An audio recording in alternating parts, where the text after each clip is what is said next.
तो दोस्तों इस वीडियो के अंदर हम मास्टर कंपोनेंट के आईपीओ के बारे में बात करेंगे और जानेंगे कि इस आईपीओ के अंदर आपको कितना लिस्टिंग गेन मिल सकता है और आपको इस आईपीओ के अंदर अप्लाई करना चाहिए या नहीं। चलिए शुरू करते हैं।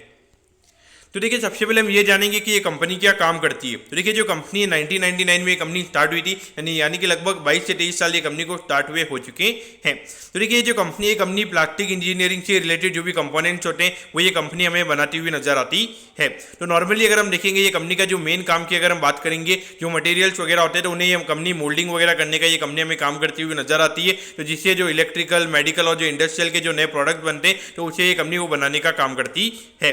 अगर हम कंपनी के कुछ सर्विसेज की अगर हम बात करेंगे तो देखिए यहाँ पे थर्मोप्लास्टिक की जो इंजेक्शन की जो मोल्डिंग होती है वो ये कंपनी हमें करती हुई नजर आती है।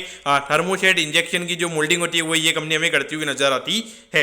अगर हम कंपनी के मैन्युफैक्चरिंग फैसिलिटी की अगर हम बात करेंगे तो नासिक के यहाँ पे जो मुंबई पुणे का जो हाईवे तो वहाँ पे जो नासिक है तो वहाँ पे कंपनी का हमें मैन्युफैक्चरिंग फैसिलिटी हमें यहाँ पे नजर आता है। और अगर हम कंपनी के टोटल अगर हम कैपेसिटी की अगर हम बात करेंगे तो 60 से 450 टन की कैपेसिटी हमें यहाँ पे ये कंपनी की नजर आती है।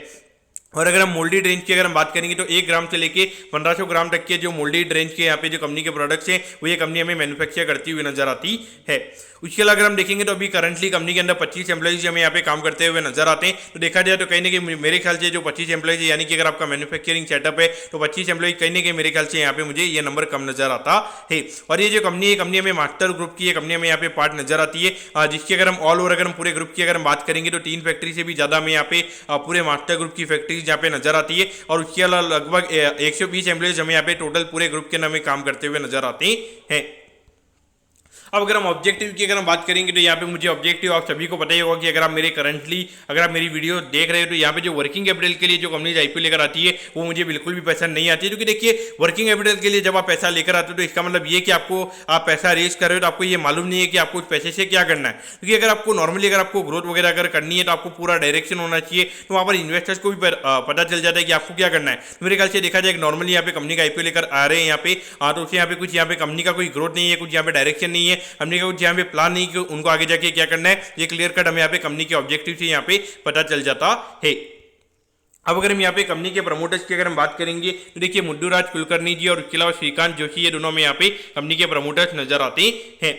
अब अगर हम यहाँ पे रेवेन्यू के बारे में भी अगर हम बात करेंगे तो देखिए 2020 में लगभग 15 करोड़ के लगभग कंपनी का रेवेन्यू का नंबर हमें यहाँ पे नजर आता है। और अभी अगर हम पिछले साल की अगर हम बात करेंगे तो 20 करोड़ के लगभग का रेवेन्यू का नंबर हमें यहाँ पे नजर आता है। तो हार्डली अगर आप देखोगे लगभग 3 साल में लगभग 5 करोड़ के लगभग ही कंपनी का रेवेन्यू का नंबर हमें बढ़ता हुआ नजर आया है। और अगर हम एब्सोल्यूट टर्म्स में भी अगर हम बात करेंगे तो 30% ही कंपनी का रेवेन्यू का नंबर हमें यहाँ पे बढ़ता हुआ नजर आया है। यहाँ पर अगर आप देखोगे तो कोई ज्यादा ग्रोथ नहीं है। 2020 में लगभग 1 करोड़ 32 लाख रुपीज के लगभग कंपनी का प्रॉफिट का नंबर हमें यहाँ पे नजर आता है। और अगर हम अभी देखेंगे तो हार्डली 1.7 करोड़ के लगभग का नंबर हमें ये नजर आता है।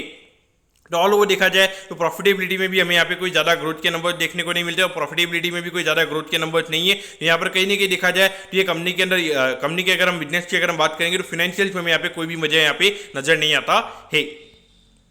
अब अगर हम यहाँ पे आईपीओ की डिटेल्स के बारे में अगर हम बात करेंगे तो देखिए 18 तारीख को ये आईपीओ में ओपन होता हुआ नजर आएगा और 21 तारीख को ये आईपीओ में क्लोज होता हुआ नजर आएगा। अब यहाँ पे 140 रुपए पर शेयर पे कंपनी हमें शेयर देती हुई नजर आ रही है। 1000 शेयर का हमें यहाँ पे लॉट नजर आता है, यानी कि एक लॉट को अप्लाई करने के लिए यहाँ पे 1,40,000 रुपए आपको यहाँ पे लगने वाले हैं। अब अगर हम यहाँ पे इशू साइज की अगर हम बात करेंगे तो देखिए 15 करोड़ 46 लाख रुपीज के लगभग का आईपीओ में यहाँ पे नजर आता है। और अगर हम फ्रेश इशू की अगर हम बात करेंगे लगभग 9 करोड़ 80 लाख रुपए के लगभग का फ्रेश इशू में यहाँ पे कंपनी का नजर आता है। और लगभग 5 करोड़ 64 लाख रुपीज के लगभग का हमें यहाँ पे कंपनी का ऑफर फॉर सेल नजर आता है। तो ये देखिए क्लियर कट अगर आप देखोगे तो यहाँ पे पब्लिक को लूटने की कोशिश यहाँ पे कंपनी के प्रमोटर्स से हमें होती हुई नजर आ रही है। क्योंकि देखिए ऑलरेडी अगर आप देखोगे आपके फंडामेंटल्स में कोई दिक्कत नहीं है, आपके नंबर्स अगर आप देखोगे तो कोई ज्यादा ग्रोथ नहीं हो रही है। आप वर्किंग कैपिटल के लिए पैसा मंगा रहे हो लेकिन साथ में आप अपना स्टेक भी बेच रहे हो। तो ये क्लियर कट अगर आप देखोगे इंडिकेशन है यहाँ पे प्रमोटर्स को कुछ मालूम नहीं है कि उनको कंपनी को कहाँ लेके जाना है, उनको धंधे में कोई ग्रोथ लेकर आनी है, उनको कोई डायरेक्शन नहीं मालूम है, इसलिए यहाँ पे पब्लिक को लूटने के लिए वो आ रहे हैं। तो देखिए मेरे ख्याल से मैं ज्यादा थोड़ा अब्यूजिव यहाँ पे मैं हो गया, मैं नॉर्मली होता नहीं हूँ। क्योंकि देखिए क्लियर कट इंडिकेशन हमें दिख रहा है कि ऑब्जेक्टिव ऑफ वर्किंग कैपिटल दिखा रहे हो। यहाँ पर आप लगभग 5.5 करोड़ आप अपनी जेब में लेकर जा रहे हो। सिर्फ कंपनी के पास में यहाँ पे 9 करोड़ 80 लाख रुपए का अमाउंट आने वाला है। इसमें से अगर आप देखोगे 1-2 करोड़ रुपए यहाँ पे कंपनी का जो आईपीओ का खर्चा होगा उसमें चले जाएंगे। तो कंपनी के पास में हार्डली अगर आप देखोगे उसके बाद में 8 करोड़ के लगभग का अमाउंट यहाँ पे कंपनी के पास में बचेगा। तो वहाँ पे कंपनी उसका क्या नया कर लेगी। तो मुझे लगता है कि वो 8 करोड़ भी कहने के यहाँ पे कंपनी के प्रमोटर्स के पास हमें यहाँ पे जाते हुए नजर आएंगे। अब अगर हम टाइम टेबल के बारे में अगर हम बात करेंगे तो देखिए 26 तारीख को आपको पता चल जाएगा कि आपको अलॉटमेंट मिला ही या नहीं, और 27 तारीख को यहाँ पर आपको रिफंड मिल जाएगा, 28 तारीख को आपके डीमेट अकाउंट में शेयर आ जाएंगे और 29 तारीख को ये कंपनी हमें लिस्ट होती हुई नजर आएगी।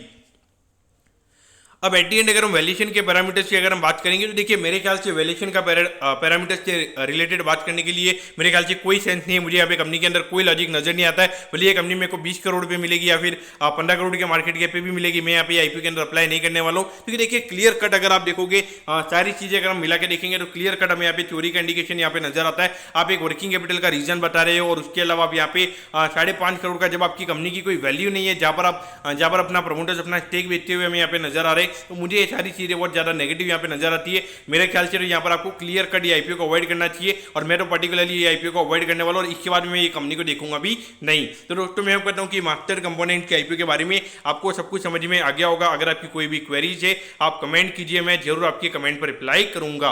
ओके दोस्तों, thank you, have a nice day.